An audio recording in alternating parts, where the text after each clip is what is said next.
दोस्तों welcome to YouTube channel study with Satendra Singh. दोस्तों percentage की क्लास में आज हम बात करने वाले हैं।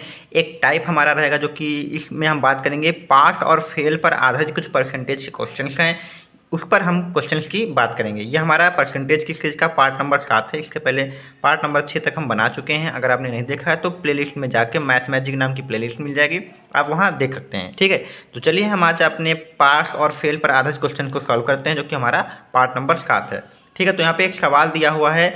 एक परीक्षा में एक छात्र कुल अंकों का 35% अंक हासिल करता है और वह परीक्षा में जो होता है 25 अंकों से अनुत्तीर्ण हो जाता है। मतलब एक छात्र है जो कि कुल अंकों का 35% लाता है और 25 अंकों से अनुत्तीर्ण हो जाता है, ये दिया हुआ है। और इसी परीक्षा में एक दूसरा छात्र है जो कि 45% अंक लाता है और जो उत्तीर्ण अंक हैं उससे 45 अंक अधिक ले आता है, यानी जो पास होने वाले मार्क्स हैं उससे 45 अंक अधिक पाता है, यानी अंकों से उत्तीर्ण हो जाता है। तो परीक्षा का पूर्णांक बताना है। ठीक है, तो इस प्रकार से सवाल करने के लिए क्या करना होगा कि यहाँ पे देखिए एक छात्र पास हो रहा है और दूसरा छात्र फेल हो रहा है। तो हमें क्या करना होगा, इस सवाल में क्या करना होगा कि दोनों को मिनिमम पासिंग तक पहुँचाना है, यानी दोनों को खाली क्या कराना है, सिर्फ और सिर्फ पास कराना है। तो यानी हमें मिनिमम पासिंग मार्क्स देना है दोनों को। इस तरफ भी हम यहाँ पे क्या करेंगे, कुछ ऐसा करेंगे कि ये भी मिनिमम पासिंग मार्क्स तक ही पहुँचे, यानी अधिक अंक लाया तो उसके हम काट के अंक क्या करेंगे, सिर्फ और सिर्फ उसको पास कराएंगे। इधर कम अंक लाया तो उसको क्या करेंगे, उसको कुछ अंक दे देंगे ताकि वो पास हो जाए।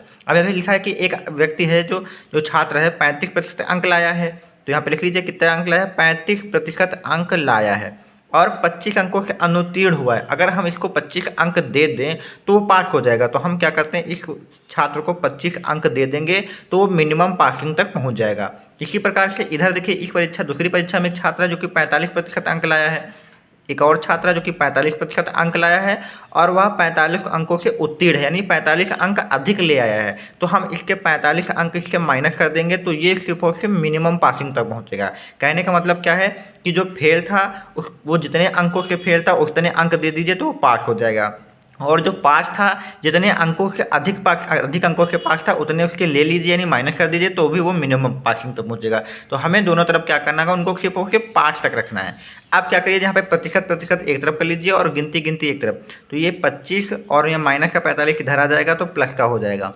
इधर बचेगा हमारा 45% और ये 35 हमारा इधर आ जाएगा।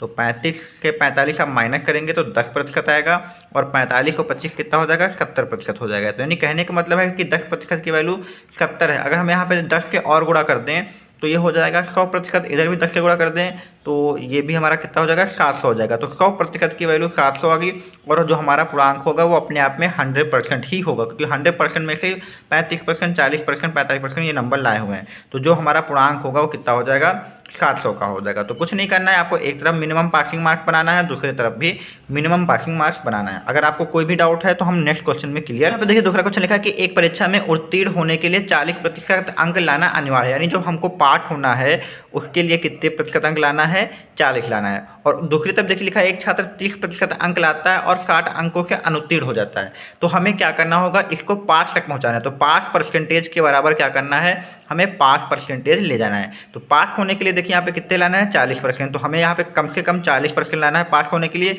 इधर एक छात्र क्या है, 30% अंक लाया हुआ है और 60 अंक से फेल हो रहा है। अगर इस 60 अंकों को इसको और दे दो, यानी इसमें हम 60 जोड़ दें तो ये क्या हो जाएगा, पास हो जाएगा। तो इधर भी पासिंग मार्क्स हो गया, इधर भी पासिंग मार्क्स हो गया। इधर पासिंग मार्क्स कितना है, 40% लाना है।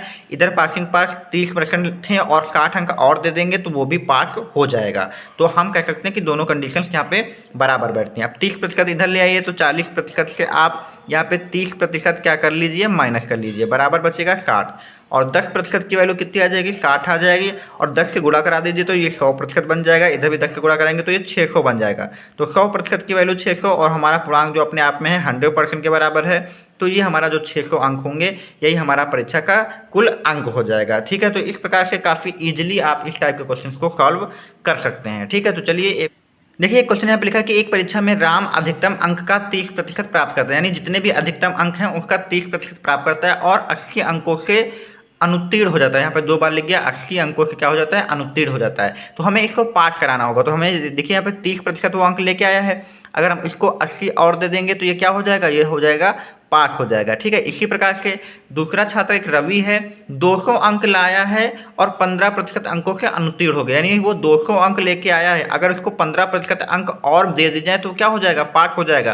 तो ये इसको भी हमें क्या करना है, 15% यहाँ पे क्या कर देना है, जोड़ देना है। ध्यान, इस बार दोनों में जोड़ना है क्योंकि दोनों ही फेल हैं। यहाँ पे देखिए 30% अंक लाया है और 80 अंकों से अनुत्तीर्ण है, तो इसको भी हमने 80 दे दिए।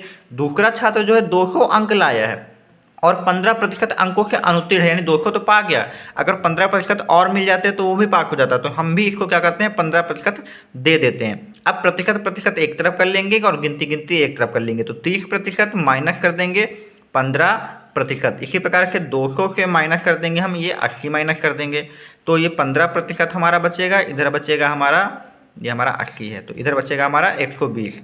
1% की वैल्यू आप यहाँ पे निकालिए तो 120 बटे क्या करेंगे, 15 करेंगे, और 1% की वैल्यू आप निकालेंगे तो 15 अट्ठे 120 तो 8 आ जाएगा, और 100% की वैल्यू निकालेंगे यानी 100 से गुणा कराएंगे तो 100 अट्ठे 800 हो जाएगा।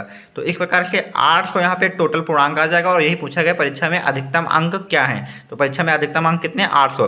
अगर आपसे पूछा जाए न्यूनतम पासिंग मार्क्स कितने, तो न्यूनतम पासिंग मार्क्स देखिए यहाँ पे भी हमने पास कराया है और यहाँ पर भी पास कराया है, तो ये भी पासिंग मार्क्स हैं, ये भी पासिंग मार्क्स हैं। तो आपसे मिनिमम पूछा जा सकता है, मिनिमम पासिंग मार्क्स कितना है, यानी न्यूनतम पासिंग मार्क्स निकालना हो तो क्या करना होगा, 30% की वैल्यू निकाल लीजिए, उसमें 80 जोड़ दीजिए, या फिर 15% की वैल्यू निकाल लीजिए, उसमें 200 जोड़ दीजिए। तो 1% की वैल्यू 8 है और 30% की वैल्यू आप निकालेंगे तो 8 तरीक कितना आ जाएगा, 240 आ जाएगा, यानी हम क्या करेंगे, 30 गुणा करा देंगे और प्लस 80 और जोड़ दीजिए क्योंकि 80 और जोड़ने होंगे।